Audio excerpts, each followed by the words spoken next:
Picture this.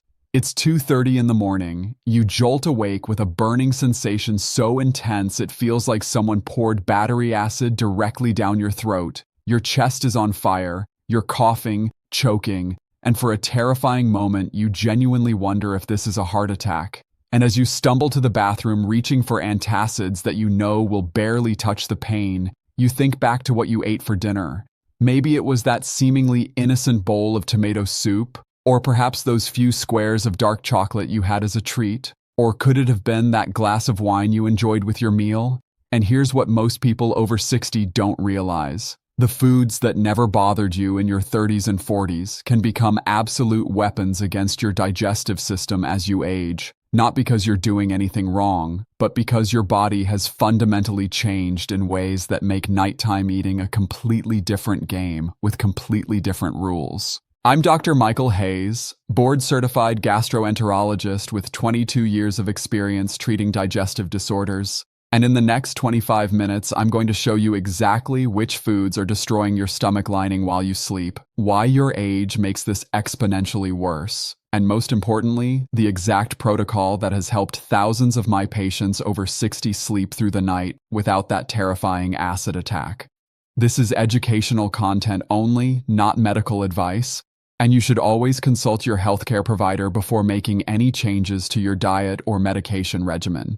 But what I'm about to share with you is based on decades of clinical experience and the latest research on age-related digestive changes. Let me tell you about Margaret, a 67-year-old retired teacher from Florida who walked into my office 3 months ago looking absolutely exhausted, and when I asked her what brought her in, she broke down crying. Not because of the physical pain, though that was severe, but because she told me she hadn't slept a full night in over 2 years. Every single night she would wake up between 2 and 4 in the morning with such intense burning that she would spend the rest of the night sitting upright in a chair, too afraid to lie down again, and she said something that broke my heart.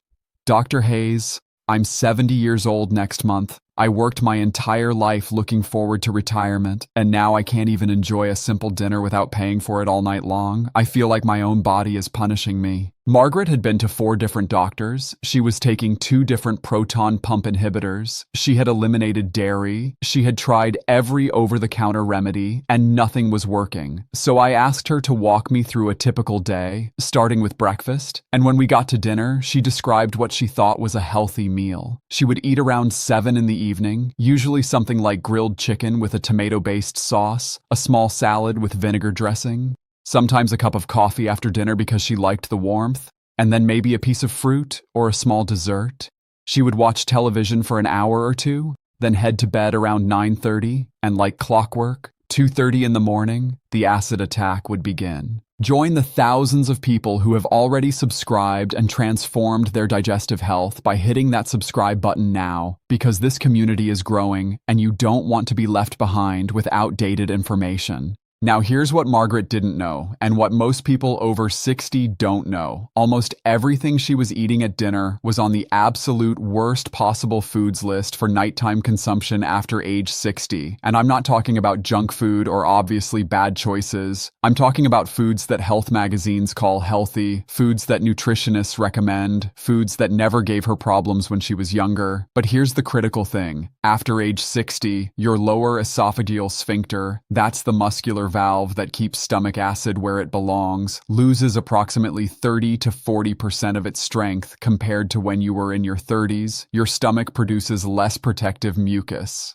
The angle between your esophagus and stomach changes slightly due to age-related postural changes, and your stomach takes significantly longer to empty, sometimes up to twice as long as it did when you were younger, so a meal that would have been fully digested and moved out of your stomach in 2 hours when you were 40 might still be sitting there 4 hours later when you're 65. And if that meal contains any of the trigger foods I'm about to discuss, you're creating a perfect storm for nighttime acid destruction. Let me break down exactly what's happening inside your body tonight if you're over 60 and you ate any of these common foods within 4 hours of bedtime. First, understand that your stomach is positioned on the left side of your abdomen, and your esophagus, the tube that connects your mouth to your stomach, enters at the top left portion of the stomach through a muscular valve called the lower esophageal sphincter. This valve is supposed to work like a one-way door. Food and liquid go down, nothing comes back up, but after decades of use,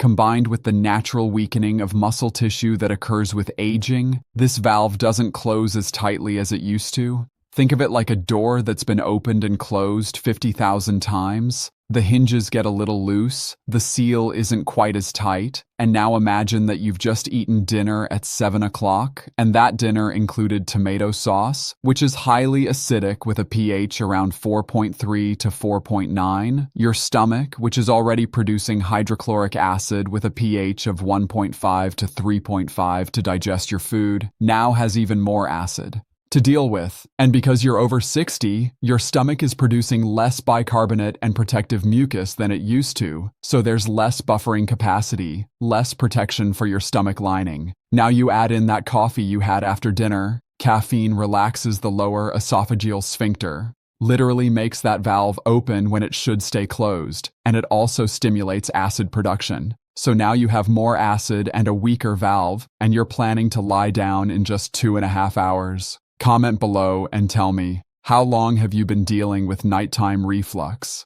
I read every single comment, and I want to hear your story. Now let's fast forward to 9:30. You've just gotten into bed, you're lying on your back, or maybe your right side because that feels comfortable. And here's where the nightmare begins. When you lie flat, gravity is no longer helping keep stomach contents down. And remember, if you're over 60, your stomach empties much more slowly. So that meal you ate 2.5 hours ago is still sitting there, partially digested, mixed with stomach acid. And now that weakened lower esophageal sphincter is being tested. The acid is literally pooling at the junction between your stomach and esophagus. And if you ate any foods that further weaken that sphincter, chocolate, mint, alcohol, fatty foods, or anything acidic, that valve is relaxing even more, opening slightly, and acid is starting to creep up into your esophagus. But here's the thing. You might not feel it yet because you're asleep. Your body's protective reflexes are dampened. You're not swallowing as frequently, which means you're not clearing acid back down. You're not producing as much saliva, which normally neutralizes small amounts of acid. So the acid just sits there in your esophagus, burning, damaging, destroying the delicate lining that was never designed to handle that level of acidity. And this is happening silently, progressively, night after night. And each night the damage accumulates, the inflammation gets worse, and the tissue becomes more and more susceptible to serious complications like Barrett's esophagus, where the normal esophageal lining is replaced with intestinal-type cells, which is a precancerous condition. Imagine waking up tomorrow morning and for the first time in months, maybe years, your throat doesn't hurt, there's no burning, no bitter taste in your mouth, no hoarseness. You didn't wake up choking at 2 in the morning. You actually slept through the entire night. And when you got up, you felt rested, truly rested. Not that exhausted feeling of someone who spent half the night sitting upright trying to escape their own stomach acid. This isn't a fantasy. This is what happens when you understand exactly which foods to avoid at night and when to eat your last meal. And I'm going to give you the complete list in just a moment. But first, you need to understand why these foods are so much more dangerous after 60 than they were when you were younger. Because if you don't understand the why, you won't take the what seriously enough to actually make the changes. Your stomach produces several types of cells. Parietal cells produce hydrochloric acid. Chief cells produce pepsinogen, which becomes pepsine to digest proteins. And goblet cells produce mucus to protect your stomach lining. When you're young, these cells are abundant and functioning at full capacity, but starting around age 50 and accelerating after 60, the number of these cells decreases, particularly the mucus-producing cells, so you have less protection. Additionally, the muscle tone of your entire digestive tract decreases. This isn't just about the lower esophageal sphincter. Your entire stomach has decreased motility, meaning it contracts less vigorously, which means food sits there longer, fermenting, producing gas, increasing pressure, and that pressure pushes against an already weakened valve. It's like trying to keep a door closed while someone's pushing from the other side. Eventually something gives, and what gives is that valve, and acid comes flooding up. Now let's talk about what happens 1 week from tonight if you implement the changes I'm about to give you. Imagine it's the same time, 2:30 in the morning, but instead of jolting awake in burning agony, you're sleeping peacefully. Your esophagus is calm. The inflammation is already starting to reduce. Your body is finally getting the chance to heal because you're not re-injuring it every single night. And when you wake up naturally at your normal time, maybe 6 or 7 in the morning, you feel the difference. Your voice is clearer. That chronic cough that you thought was just part of getting older is starting to fade. You're not reaching for antacids before you even get out of bed. And over breakfast, you realize something profound. You're not afraid of food anymore. For months or maybe years, every meal has been shadowed by the fear of what's coming later, the anticipation of pain, the dread of another sleepless night. But now you're eating breakfast and thinking about your day, not about your stomach. This is the reality for patients who take this seriously and make the changes. Not some of them, not a few lucky ones, but the vast majority of people who actually implement what I'm teaching you right now. Fast forward to 1 month from tonight, you're having dinner with friends or family, something you've been avoiding because you were embarrassed about having to refuse foods or leave early because you knew the acid attack was coming. But tonight, you're confident. You know exactly what you can eat, when to eat it, and how to position yourself afterward. You're not popping antacids every hour. You're not carrying that emergency stash of medications everywhere you go, and the people around you notice. They comment that you look more rested, more energetic, more like yourself.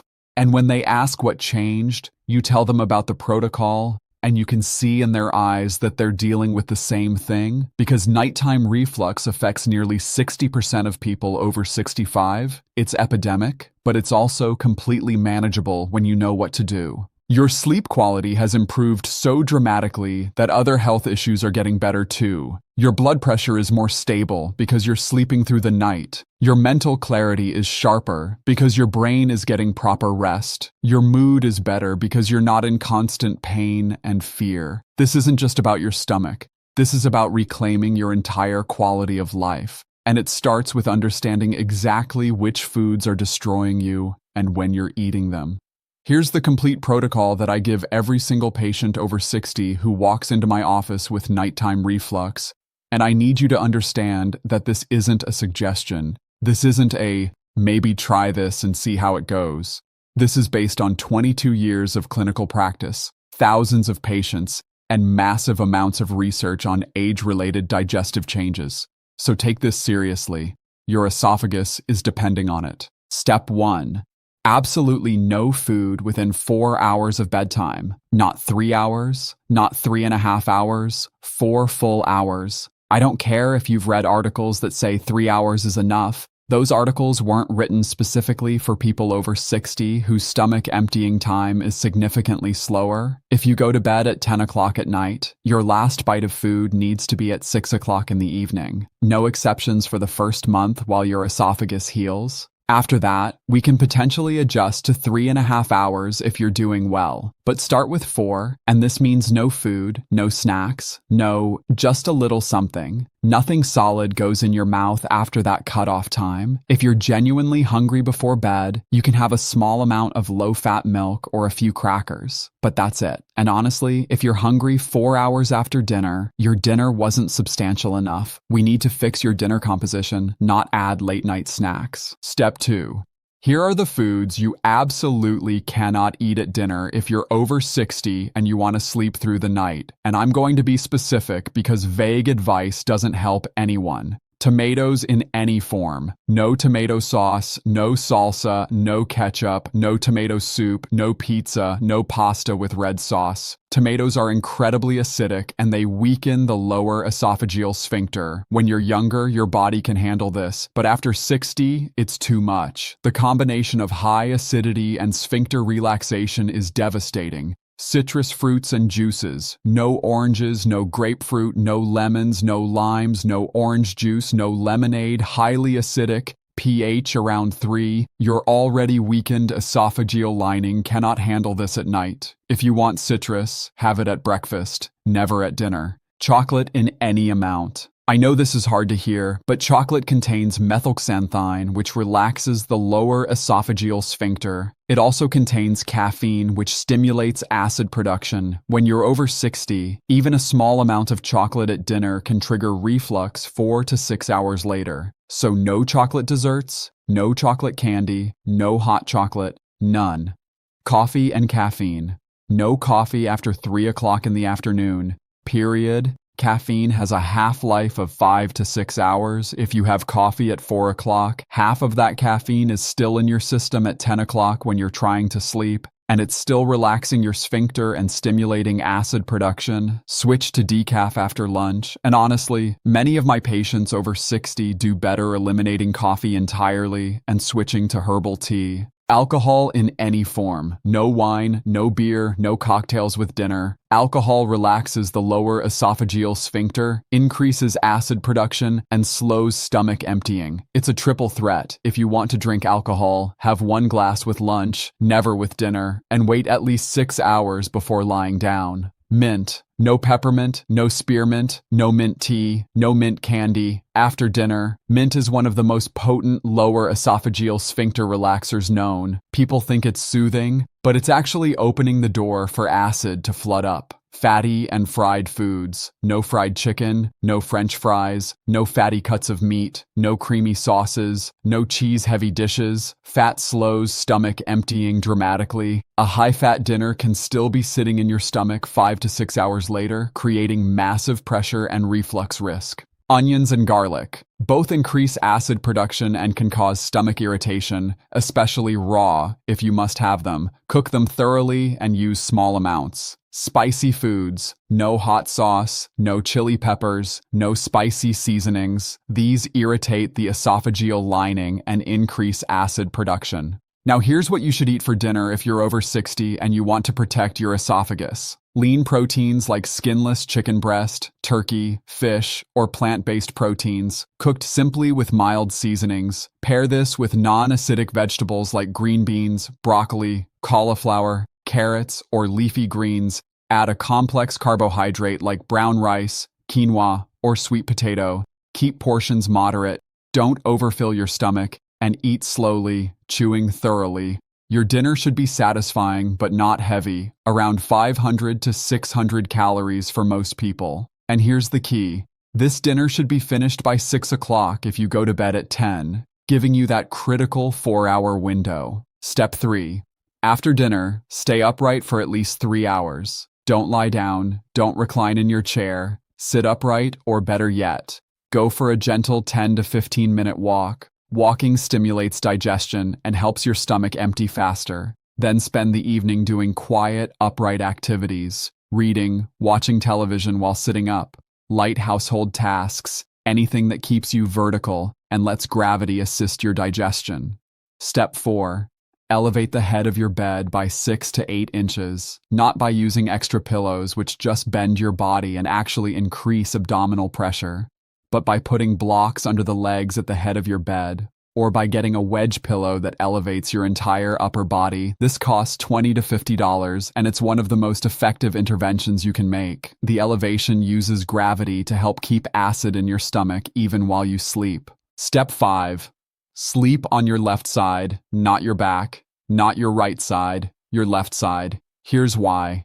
Your stomach is positioned on the left side of your body, and the esophagus connects to the top left portion of your stomach. When you sleep on your left side, the gastric contents pool away from the gastroesophageal junction due to the natural curve of the stomach, making it much harder for acid to flow up. Studies show that left-side sleeping reduces reflux episodes by up to 70% compared to right-side sleeping. When you sleep on your right side, the acid pools directly at the junction, making reflux almost inevitable. This information took me years to learn and refine, and I'm giving it to you for free. All I ask is that you help me spread it. Like this video, subscribe to the channel, share it with someone you care about, and leave a comment telling me how you're going to implement this. Please don't keep this information to yourself when it could help so many people. Now let me be absolutely clear about something. This is educational content only, not medical advice. Individual results may vary, and this information is meant to complement, not replace, medical care from your healthcare provider. You should consult with your doctor before making any changes to your diet or stopping any medications, especially if you're currently taking proton pump inhibitors or H2 blockers. These medications should be tapered under medical supervision, not stopped abruptly.